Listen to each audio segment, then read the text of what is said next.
makagala yung bigote. Hello po, good morning. Ito na naman.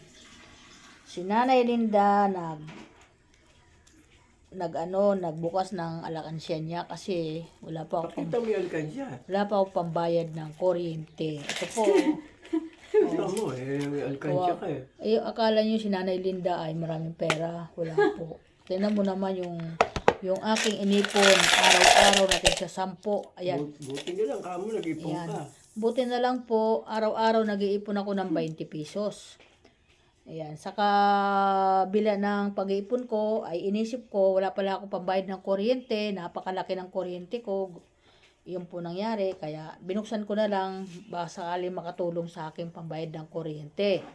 Ayan po mga guys, ito na po ang mga nabalot ko.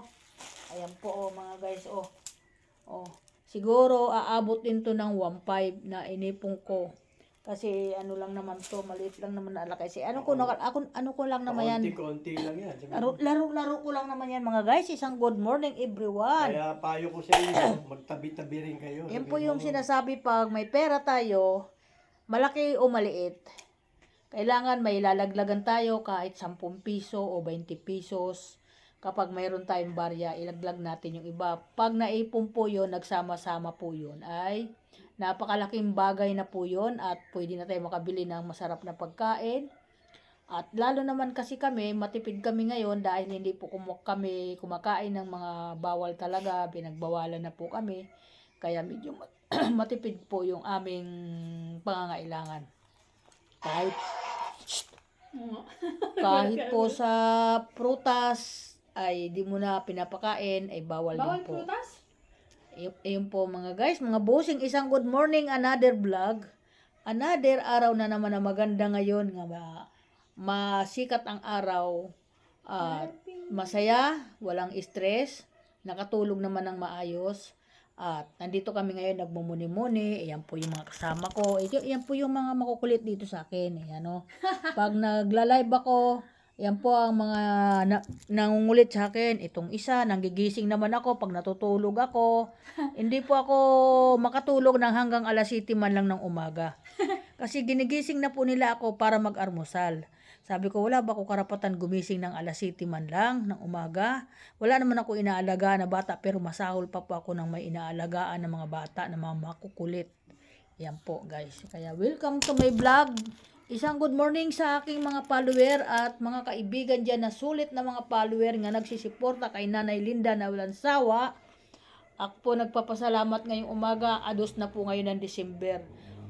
Bumabati na naman po ako sa inyo ng advance Merry Christmas, palapit ng palapit po. Kaya tayo po ay mag-iingat sa atin mga pinupuntahan para po pagharap natin sa atin Christmas, maganda po yung kalusugan natin at malakas tayo. Sana po ay sabay-sabay tayo magkakainan nun. Alas 12 ng gabi ng Christmas. Kumain lang tayo ng healthy foods. Napakaganda. Pero kami, hindi po ako makakakain ng mga bawal talaga. Ako po ay sigurado magluluwa-luwa na naman ako sa mga kumakain ng masasarap dahil bawal po sa akin. Bawal sa amin, mag-asawa. Kaya okay mga guys, ingat po ang lahat. Yan ang update ko ngayon sa inyo at wala muna ako pupuntahan. Kasi po ako po ay nagdidilihin ng pambayad ng kuryente ko. Thank you so much. At medyo nagkatagilid-tagilid ako ngayon kasi siyempre laging sarado ang tindahan ko. Hindi pa po nababantayan ng maayos. Yan. Okay, thank you. Bye-bye. Salamat. Ingat po lahat. At ingat din yung aking mga mahal na anak na naghahanap buhay ngayong umaga. Nagagayak sila sa nakaalis na siguro sila kasi lagi maagang umalis sila. Naghahabol din yun. Kasi marami siyempre gastusin itong taon na ito.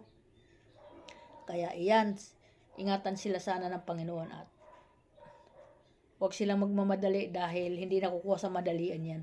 Kaya okay, bye-bye sa lahat ng anak ko at apo ko. Mag-ingat kayo.